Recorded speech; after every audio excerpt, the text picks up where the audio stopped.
정치권 관심 뉴스 짚어보는 포커스 나이트 시간입니다. 오늘은 박성민 전 민주당 최고위원, 송영훈 전 국민의힘 대변인과 함께합니다. 어서 오십시오. 민주당이 공천 헌금 수수 의혹을 받는 강선우 의원을 제명하고 김병기 전 원내대표에 대해서는 징계 추진 방침을 밝혔습니다. 정청래 대표가 오늘 신상 필벌을 강조했는데요. 직접 듣고 오시죠. 신상 필벌을 명확히 하지 않으면 공과 사가 뒤섞이고 공사 구분이 안 돼서 당의 질서와 기강이 무너지게 됩니다. 저는 당에서 벌어지는 모든 일의 최종적인 책임은 당대표인 저에게 있다고 생각합니다. 당에서 벌어지는 이러저런 불미스러운 일을 지휘하고 감독하는 저의 부족함도 분명히 있을 것입니다. 어제 이 시간쯤에 강선우 의원이 제명됐고 정청래 대표 오늘 신상 필벌을 강조했습니다. 어떻게 들으셨습니까? 지금 당대표 입장에서는 굉장히 무거운 상황을 보고 계실 것이라 생각이 되고요. 사실 이 강선우 의원과 관련한 의혹 자체가 상당히 수위가 세고 무거운 상황입니다. 그리고 더 중요한 것은 당 입장에서 이렇게 최고 수위의 어떤 처분을 할 수밖에 없었던 이유가 결국 당 차원에서 나름대로의 진상조사를 했을 때 이 강 의원의 해명이 거짓말이 있었다라는 점이 가장 중요했던 것으로 보입니다. 이 강 의원이 언론에서 이런 의혹들이 보도가 되고 사실은 이 공천 관련한 회의에 본인이 참석하지 않았다 혹은 발언권이 제한됐다라는 취지의 주장을 했는데 당에서는 이 회의록을 확인할 수가 있거든요. 확인을 했더니 오히려 그 돈을 건넸다라고 지목되고 있는 그 시의원에 대해서 김모 시의원에 대해서 사실은 공천을 주장했다. 그리고 당시 공관위 회의에 참석했던 사람들의 분위기를 살폈을 때 결국 이 강선우 의원이 지역위원장으로서 강하게 이 공천에 대한 필요성을 어필했기 때문에 여러 가지 논란이라든지 이미 청년 여성 전략 지역구로 선정이 된 상황 속에서 좀 후보자를 다시 찾을 수도 있는 상황이었음에도 불구하고 공모를 해도 후보자가 나타나지 않는다라는 취지의 발언을 계속 해가면서 어떤 김경 후보자에 대한 굉장한 좀 지지 의사를 표명했다 이렇게 볼 수 있는 대목이 있어서 이 부분은 당 차원에서도 사실관계를 확인했을 때 매우 중차대한 진실이 드러났다 이렇게 판단을 한 것 같습니다. 네, 그래서 지금 강 의원은 자발적으로 본인이 마치 당에 부담을 많이 줘서 탈당한 것처럼 얘기를 했지만 제가 봤을 때는 징계를 회피하기 위한 징계 회피성 목적의 탈당이 굉장히 좀 강해 보이기 때문에 여기에 대해서 당 입장에서도 징계 회피 목적의 탈당이라면 징계할 수 있다라는 부분을 근거로 해서 이 처분을 내린 것 같습니다. 강한 또 지적해 주셨는데 강선우 의원이 탈당 의사를 밝힌 뒤에 한 4시간 정도 만에 제명 결정이 나왔습니다. 역시 거짓말한 게 결정적인 계기가 됐겠죠? 그렇습니다. 그런 거짓말이 결정적인 계기가 됐겠습니다만 동시에 민주당이 이 문제를 강선우 의원 한 사람의 제명으로 꼬리 자르기를 하고 개인의 일탈로 몰고 가려고 해서는 안 될 것이다라는 생각이 듭니다. 왜냐하면은 이 김경 서울시의원이 강선우 의원에게 불법적인 공천 헌금을 전달한 사실을 김병기 당시 서울시당 공관위 간사가 인지하고 있었던 건 아니겠습니까? 그런데 어떤 조치도 취하지 않고 본인은 그 다음날 공관위 회의에 안 들어갑니다. 그렇게 하면서 김경 시의원이 공천을 받을 수 있도록 사실상 길을 열어준 겁니다. 그리고 당시 민주당의 서울시당 공관위원이 15명인데 해당 지역의 국회의원은 공관위원이라고 하더라도 발언이 제한되는 것이 원칙이라면서요. 그런데 그 자리에서 강선우 의원이 적극적으로 김경 서울시의원을 지지하고 이 사람이 공천받는 게 맞다는 의견을 피력할 동안 나머지 공관위원들은 그러면 뭘 하고 있었던 겁니까? 그러니까 결국은 민주당의 그 당시 공관위가 조직적으로 매관매직을 도와줬다라고 하는 비판을 받는 겁니다. 그러면은 이런 구조적인 문제에 어디까지 가담했는지를 명확하게 밝혀서 관련자들을 전부 다 일벌백계 해야 됩니다. 그리고 더 나아가서는 이런 사례가 과연 김경 서울시의원과 강선우 의원 한 사례만 존재하겠는가? 그렇게 믿는 국민들께서 지금 별로 안 계실 것이거든요. 그러면은 민주당이 자청해서 이 부분에 대한 전수조사를 특검을 통해서라도 받겠다고 해야 국민들께서 그나마 조금이나마 민주당이 자정의 의지가 있다 이렇게 평가하실 겁니다. 앞서서 윤리심판원에 징계 심판을 의뢰한 것이 강선우 의원 들어갔는데 왜 김병기 전 원내대표는 안 들어갔느냐 이런 지적이 있었는데 일찍이 좀 징계를 해달라고 요청이 들어갔더라고요. 네, 맞습니다. 미리 이제 이번에 당대표 측에서 밝힌 것은 당대표께서 미리 비공개로 이 윤리감찰단에 지시를 했다라는 부분이 드러난 상황이고요. 사실 지금 상황은 이 당 차원에서 김병기 전 원내대표의 의혹 역시도 중차대하게 보고 있는 상황이고 추가적인 폭로까지도 터진 상황, 그다음에 이 수사 역시도 뭐 진행이 될 것이다라고 보이는 상황이기 때문에 당 입장에서 할 수 있는 뭐 윤리감찰단 차원의 조치를 당대표께서 지시를 하신 것이고 거기에 더해서 공식적으로 국민들 앞에서 이 모든 것은 당대표의 책임이다라고 이야기를 하면서 사과를 하신 부분도 있었고요.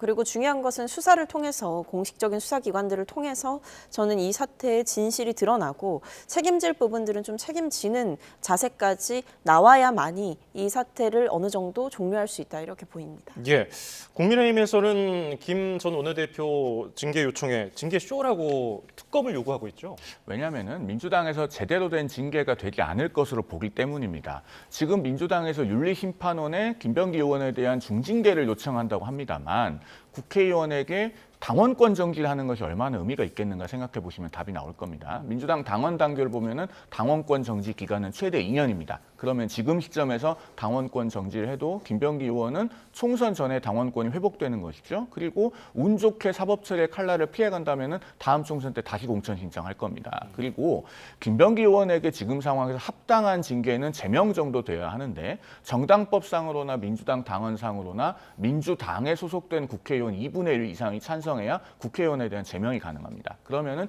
민주당 의원들이 과연 동료 의원인 김병기 의원을 제명할 수 있겠는가 이 부분도 있거든요. 그리고 더 나아가서는 민주당의 명백한 우회 상장 사례가 존재합니다. 과거에 그 코인 거래 논란으로 탈당했던 김남국 의원 어떻게 복당했습니까? 민주당에서 정식의 복당 심사를 거치기 전에 더불어민주연합이라고 하는 민주당의 위성정당에 입당을 한 다음에 그 위성정당이 민주당과 합당함으로써 정치적 우회상장을 통해 복당했습니다. 지금 대통령실 디지털 소통 비서관까지 갔었지 않습니까? 이런 사례들이 존재하기 때문에 징계쇼라고 하는 겁니다. 그리고 뒤이어서 아마 말씀을 드릴 기회가 있겠습니다만은 이재명 대표에게 그 김병기 의원의 불법 정치자금 의혹에 관한 탄원서가 들어갔을 때 그것을 민주당에서 제대로 조사하기는커녕 오히려 김병기 의원에게 전달했다는 의혹마저 있는 상황이기 때문에 엄정한 처분, 더 나아가서 정확한 수사가 가능하겠는지 의문이 제기되는 겁니다. 예, 지금 말씀하신 김에 바로 김병기 전 원내대표의 다른 의혹에 대해서 얘기해 보겠습니다. 김병기 전 원내대표 배우자가 전직 그 구의원들에게 수천만 원을 받았다가 돌려줬다는 의혹이 불거졌는데 이게 구체적으로 어떤 내용인 겁니까? 그러니까 이제 이 부분이 지금 나오고 있는 얘기는 이 전직 동작구 의원들로부터 이 탄원서가 접수가 된 건데요. 예. 쉽게 말하면 이 김병기 전 원내대표 배우자가 이 총선 즈음해서 어떤 그 배우자가 직접 어떤 돈이 좀 필요하다라는 말씀을 하신 것이고 거기에 대해서 이 배우자에게 돈을 전달을 했다라는 부분을 전직 이 지방 의원들이 이야기를 한 겁니다. 근데 거기에 대해서 뭐 돈을 돌려받았다라는 내용까지도 포함해서 얘기를 했지만 어쨌든 중요한 것은 돈이 더 필요하다라고 얘기를 했고 그래서 돈을 받았다라는 점. 김병기 의원도 이 부분을 사실 배우자가 얘기를 했다라고 하더라도 모르지 않았을 거라는 점. 이런 부분들이 의혹의 핵심적인 내용으로 담겨져 있는 것이고요.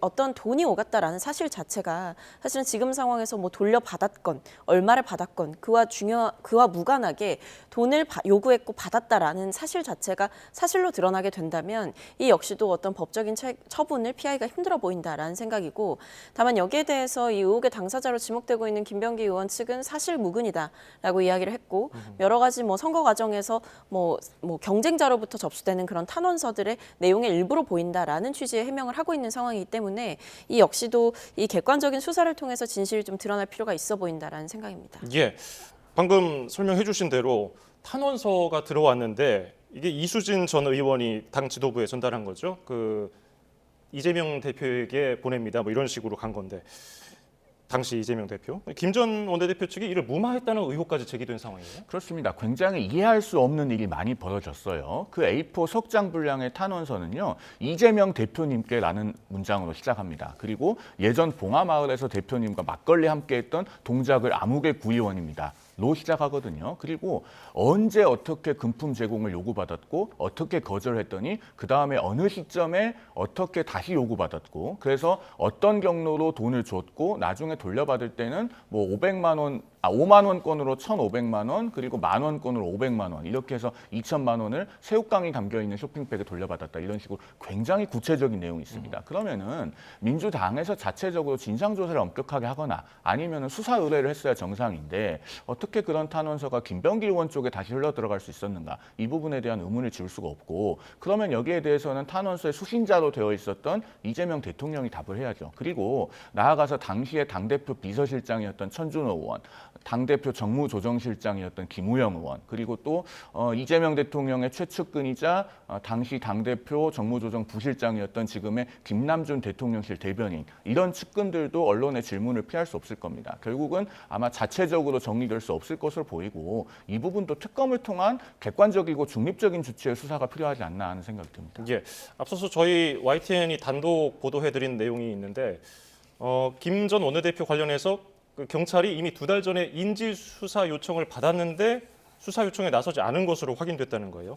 이 부분은 역시 특검을 주장하는 이유가 여기 담겨 있다고 봐야 될까요? 그렇습니다. 우리 YTN의 보도를 저도 봤는데 결국 당사자들은 이게 탄원서나 진술서라는 형식을 띠고 있지만은 수사를 해달라고 하는 의지를 분명하게 피력했다고 밝히고 있지 않습니까? 그런데도 수사에 정상적으로 착수하지 않았다면 결국 이 문제를 경찰이 수사하는 것을 지켜보자라는 것으로 넘어갈 수는 없는 것이죠. 결국에는 특별검사의 수사가 필요한 부분이라고 생각되고 더 나아가서는 이것은 민주당 공천 게이트 전반에 대한 특검 수사 그리고 그러한 수사를 통한 불법적이고 음성적인 그 공천 헌금 명목의 정치 자금을 일소함으로써 우리 정치가 대대적으로 개혁될 수 있는 계기로 삼아야 됩니다. 2003년 대선 자금 수사가 2004년에 이른바 오세훈 선거법 그리고 정당법 정치자금법의 대대적인 개정으로 연결이 됐듯이 이번에도 이런 사건을 특검이 수사를 하고 그리고 불법적인 공천 헌금을 발본색원하고 나아가서 제도 개혁까지 이루어지는 그런 계기로 삼아야 될 필요가 있습니다. 예,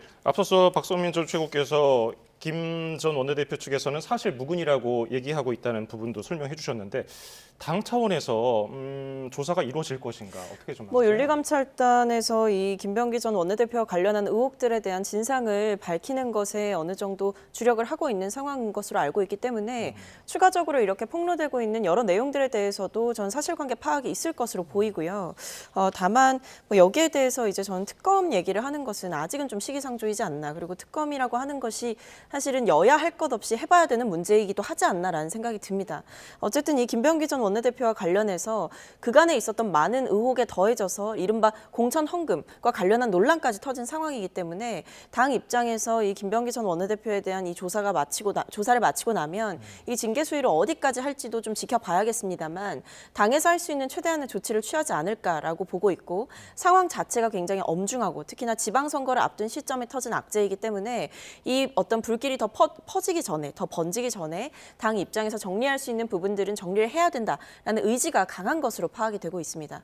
그렇다고 한다면 경찰의 수사라든지 이런 부분들도 더욱더 속도가 날 것이고 당 입장에서도 여기에 대해서 징계를 할 수 있는 부분 혹은 여러 면에서 뭐 선거라든지 아니면 공천이라든지 관련한 내용에 대해서도 진상규명 그 외에도 추가적으로 다가오는 지방선거를 투명하게 관리하고 재발방지책을 만들기 위한 노력 역시도 동반할 것으로 보입니다. 예. 다음 주제로 넘어가 보겠습니다. 이해훈 초대 기획예산처 장관 후보자 국회의원 시절에 인턴 보좌진에게 막말을 한 것이 드러나면서 논란이 되고 있는데요. 듣고 오시겠습니다. 너 대한민국 말 못 알아들어? 국어 못하니? 너 뭐 IQ 한 살이야? 야! 야! 내가 정말 널 죽였으면 좋겠다. 입이라고 그게 터졌다고 그냥 막 네 맘대로 그러고 떠져? 네 머리 갖고 판단해갖고는 안 돼. 네가 무슨 그게 머리라고 판단을 하니? 너 머리는 판단하는 머리 아니야. 내가 몇 번을 얘기 알아들어? 네가 무슨 판단을 해? 네가 무슨? 그냥 판단하지 마 너는. 똑바로 알아들어? 네, 알겠습니다. 예. 자신의 이름, 그러니까 이해훈이라는 이름이 들어간 언론 기사를 제대로 보고하지 않았다는 이유로 이 같은 폭언을 한 건데요. 일단 사과한다고 얘기를 했어요. 어떻게 듣고 계십니까? 8년이 지나서 사과를 한다고 해서 그 인턴 직원의 마음이 치유되겠습니까? 그리고 국민들께서도 과연 이해훈 후보자가 진정성 있게 사과를 한다고 생각하시겠는가? 본인 스스로 한번 자문자답 해봤으면 좋겠습니다. 저 녹음 파일에서 눈에 띄는 부분이 세 가지거든요. 첫째, 녹음을 했다. 두 번째, 만으로 8년이 넘게 지난 시점까지 가지고 있었다. 그리고 세 번째로 그 시점이 2017년이다라는 겁니다. 그러니까 저 인턴 직원은 얼마나 이혜원 의원으로부터 반복적인 폭언을 들었으면은 그것을 녹음하기까지 이르렀겠는가. 그리고 그게 얼마나 본인에게 충격이 되고 상처가 됐으면 지금까지 가지고 있었겠는가. 이걸 생각해 봐야 되거든요. 그리고 이혜원 후보자가 2020년 5월까지 국회의원을 했습니다. 그런데 2017년에 저 문제의 대화가 있었다는 것이거든요. 그러면은 저런 폭언을 한 사례가 저건 하나뿐이겠는가. 이걸 생각해 봐야 돼요. 앞으로 더 많은 의혹이 드러나게 되면 이혜원 후보자는 본인이 아무리 버티려고 해도 더 이상 버틸 수가 없을 겁니다. 지금 시점에 결단하는 것이 그나마 본인의 남아있는 최소한의 체면을 지키는 일이 아니겠는가 하는 생각이 듭니다. 예, 이 폭언 논란에 대해서 사과 입장을 밝혔지만은 또 다른 의혹도 나왔습니다. 보좌진에게 사적인 심부름을 시켰다는 의혹인데 지금 당내 분위기는 어떻습니까? 뭐 사실 일단은 이번에 장철민 의원께서 처음으로 어떤 공직도 안 된다라고 하면서 공개적인 사퇴 요구, 그러니까 사퇴를 해야 된다라는 것에 대한 필요성을 주장을 해주셨고요. 예. 이 외에는 뭐 아직 공개적으로 사퇴를 해야 된다까지의 메시지는 없는 상황입니다만 그럼에도 이제 앞으로 진행될 청문회 자리에서 민주당이 마냥 옹호만은 할 수 없다라는 점에 대해서 당내 공감대가 형성된 상황으로 보입니다. 사실 어떤 업무상에서 뭐 보고를 하고 보고를 받고 하는 상황에서 뭐 여러 가지 질책이나 뭐 얘기가 오갈 수는 있습니다만 방금 우리가 들은 녹취록의 수위라던가 아니면 언행의 수위라던가 혹은 그 외에도 지금 터져나오는 의혹들이 뭐 이른바 가족들에 대한 의전이라든지 아니면 가족과 관련된 사적인 일에 보좌 직원들을 동원했다라는 의혹이 나오고 있는 상황이라 사실 이런 부분들은 결국 가볍지도 않고 간단치도 않은 상황이거든요. 그렇기 때문에 당 입장에서도 어떤 대통령의 인사권을 최대한 존중하려는 분위기가 있었으면서도 처음에 터졌던 의혹은 내란에 대해서 적극적으로 옹호하고 윤 전 대통령을 비호하는 데 힘썼던 후보자가 과연 지금 이재명 정부에서 공직을 맡는 것이 맞느냐라는 것에 대한 이 혼란이 하나 있었던 거고 두 번째는 어떤 후보자와 관련한 이 여러 가지 뭐 갑질 논란 아니면 폭언 논란 그리고 사적인 일에까지 보좌 직원을 동원했다라는 이런 제보들이 나오게 되면서 결국에 인사청문회 자체가 굉장히 쉽지 않을 것으로 보인다. 후보자가 어디까지 소명할 수 있으며 그리고 어디까지 진정성 있게 사과를 할 수 있는가. 이 외에도 국민들의 여론이라든지 이런 부분들까지도 굉장히 집중적으로 살펴볼 것으로 예상이 됩니다. 예. 강훈식 대통령 비서실장은 이 대통령도 이 후보자 지명이 도전이라는 걸 알고 있다. 청문회에서 검증을 거쳐서 그 도전이 잘 마무리되길 바란다고 했거든요. 이건 어떤 의미로 보십니까? 강훈식 실장이 도전이라는 표현을 썼는데 저는 이재명 대통령이 이혜원 후보자를 지명한 것이 어떤 순수한 의미의 도전이라고 평가하지 않습니다. 정말로 국민 통합과 협치를 모색했다면 사실은 국민의힘의 당대당으로 혹은 대통령실 대 당으로 협의를 하고 협조를 요청했어야죠. 그렇게 해서 인사를 추천을 받았어야 될 겁니다. 그런 과정이 전혀 없이 마치 사람을 빼가기 하듯이 지명을 한 것이 이혜원 후보자 아니겠습니까? 그리고 그러한 의도의 저변에는 사실은 이름표를 빌려와서 인증마크를 달겠다는 욕심이 있었다고 보여집니다. 모두 아시다시피 이재명 정부의 재정정책 기조는 명백한 확장 재정이죠. 올해 본 예산이 작년도 본 예산보다 54조 7천억 원가량 늘어났습니다. 그리고 올해에도 그 국채 발행 한도가 225조 원대예요. 그중에서 우리나라의 국가 채무 잔액을 증가시키는 국채 순발행 한도가 109조 원대거든요. 2024년 5년과 비교해서 별 차이가 안 납니다. 그 정도로 확장 재정 일변도를 유지하고 있는데 이혜원 후보자는 과거부터 재정 건전성을 많이 강조해 오던 분이에요. 그런 보수 인사를 초대 기획예산처 장관으로 앉혀서 재정 건전성을 강조하던 보수 인사도 이러한 재정 정책 기조에 동의했다. 라고 하는 인증마크를 달고 싶었던 거라고 보여집니다. 그러나 지금 드러나고 있다시피 여러 가지 본인의 그 갑질부터 시작한 의혹이 드러남으로써 무사히 인사청문회를 통과할 것 같지 않아 보입니다. 아마도 실패한 도전이 될 것이다. 이렇게 말씀드립니다. 이게 야당에서는 계속해서 지명 철회를 주장하고 있고 인사청문회에서도 쉽지 않을 것을 예고하고 있는데 실제로 지명 철회할 가능성도 있습니까? 사실 뭐 아직까지는 지명 철회 단계까지는 가지 않는 것으로 보입니다. 왜냐하면 대통령께서 이 부분을 어떤 도전적인 지명이다라는 부분을 알고 있다라는 것은 이 지명 자체가 불러올 논란과 넘어야 될 산이 많다라는 것을 인지하고 계시다라는 상황인 것이고 그 외에도 이 청문회에서 검증을 거쳐라는 이 단서가 붙어서 대통령 비서실장의 입에서 나온 것을 보면 결과적으로 이 청문회 과정에서의 상황들을 좀 보고 판단을 하겠다라는 여지가 좀 남아 남아있어 보입니다. 물론 이것들은 사실은 앞으로 어떤 내용들이 더 나오느냐, 그리고 청문회 과정에서 후보자가 어떤 태도로 임하느냐, 그리고 그것을 바라보시는 국민들의 여론이 어떤가에 대해서 좀 달라질 수 있는 여지도 있겠습니다만, 지금의 상황에서는 아직 대통령실에서 지명 철회 의사라던가 이런 부분들은 명시적으로 드러나지 않고 있는 걸 보면 청문회까지는 거치는 것이 맞다라는 생각을 아직은 고수하고 있는 것으로 보입니다. 예. 김재원 최고위원은 이게 청와대에서도 이해훈 전 의원, 이해훈 후보자의 품성을 알았을 텐데 의도가 뭐냐, 그 대통령의 의도가 뭐냐고 의심했거든요. 이 점은 어떻게 보세요? 그 의도가 제가 봤을 때는 앞서 말씀드린 확장재정 기조에 대한 정당성을 보수 인사로부터 추인받고 싶은 것일 겁니다. 그런데 저는 이해훈 후보자가 무사히 인사청문회를 통과할 것으로 보지 않아요. 국무위원급의 그 공직 후보자는요, 지명을 받았다고 해서 바로 홈베이스까지 돌아와서 득점이 되는 게 아닙니다. 야구로 치면요, 지명이 됐으면 일단 1루까지 나가는 거예요. 그 다음에 언론의 검증을 통과하는 게 2루입니다. 그 다음에 인사청문회가 3루. 마지막으로 대통령이 정식으로 임명을 해줘야 홈까지 들어오는 거예요. 그런데 이해훈 후보자의 상황은 아마 2루에서 3루 사이, 거기에서 협살 플레이를 당할 것 같다, 저는 이렇게 보거든요. 협살 플레이라고 하는 것은 야구에서 주자가 양쪽의 그 야수 사이에 끼어서 앞으로 진루하지도 못하고 원래 있었던 루로 되돌아가지도 못하는 걸 말합니다. 지금 국민의힘 의원들도 아마 인사청문회에 총력을 기울일 것이고, 민주당 의원들도 자당의 강성 지지층이 보고 있기 때문에 이 인사청문회를 호락호락하게 넘어갈 수 없는 상황입니다. 그렇기 때문에 아마 이해훈 후보자는 중도에서 하차하게 될 가능성이 높다. 야구로 치면 협살 플레이에 의한 주루사 가능성이 높다. 이렇게 평가합니다. 예, 박수현 민주당 수석 대변인은 옹호보다는 검증에 무게를 두고 임하겠다고 얘기를 했는데 문제는 진정성이라고 밝혔어요. 그 이해훈 후보자가 어느 정도 수준의 진정성을 보여줘야 이게 합당한 결과를 낳을 수 있을까요? 죄송합니다. 제가 봤을 때는 결국 지금 당 내에서 하고 있는 얘기들이 옹호를 하겠다는 의원들은 안 계신 것 같아요. 대통령이 인사권을 존중하고 싶다라고 말씀을 하시면서도 사실 좀 잘한 인사라고 보여지진 않는다, 이런 얘기까지 나오고 있는 상황이기 때문에 일단 이 청문회 과정에서 의원들 스스로가 느끼고 있는 문제의식에 대해서 많이 지적을 할 것으로 보이고, 어떤 후보자의 진정성이라는 부분을 사실은 강조하고 있고 어떤 그 부분이 얘기가 나오고 있지만, 사실 결국 그 진정성을 평가하는 것은 국민들의 이 민심이 될 것입니다. 제가 봤을 때 그것은 결국 여론조사상의 지표라던가 이런 부분들을 통해 드러날 것으로 보이고요.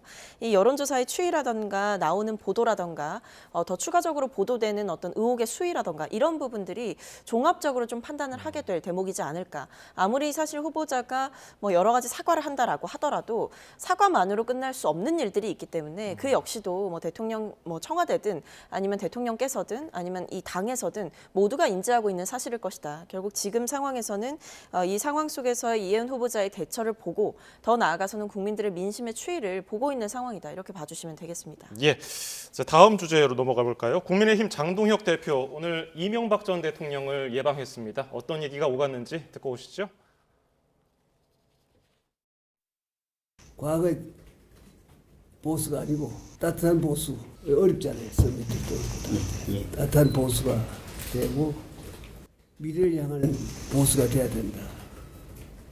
수구 보수 돼서는 안 되잖아요. 통합과 단결도 필요하고 또 때로는 결단도 필요한 시기인 것 같습니다.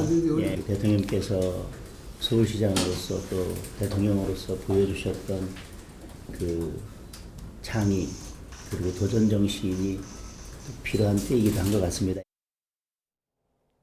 예, 이명박 전 대통령 장 대표에게 따뜻한 보수가 되어라, 수구 보수가 되면 안 되지 않느냐, 이렇게 얘기를 해줬네요. 결국은 장동혁 대표가 이끌고 있는 국민의힘에 대해서 전면적인 노선 전환이 필요하다고 이명박 전 대통령이 한 수 지도를 해줬다, 이렇게 평가합니다. 그 내용은 사뭇 명백한 것이, 자, 워딩을 보면은 미래를 향한 보수가 돼야 한다, 수구 보수가 되어서는 안 된다, 그건 퇴보다, 이렇게 이야기를 했고, 또 새로운 결심으로 국민에게 희망을 주라, 이렇게 언급을 했습니다. 그러면은 새로운 결심이 없으면은 국민에게 희망을 줄 수 없다는 이야기입니다. 그리고 이 말을 하기 직전에 이명박 전 대통령은 어떤 이야기를 했냐면, 당은 언제나 국민을 보고 정치해야 된다. 그러니까 강성 당원만 보고 정치하지 말라는 이야기입니다. 화합도 해야 하고 단합도 해야 하고 때로는 또 결단이 필요할 때가 있다.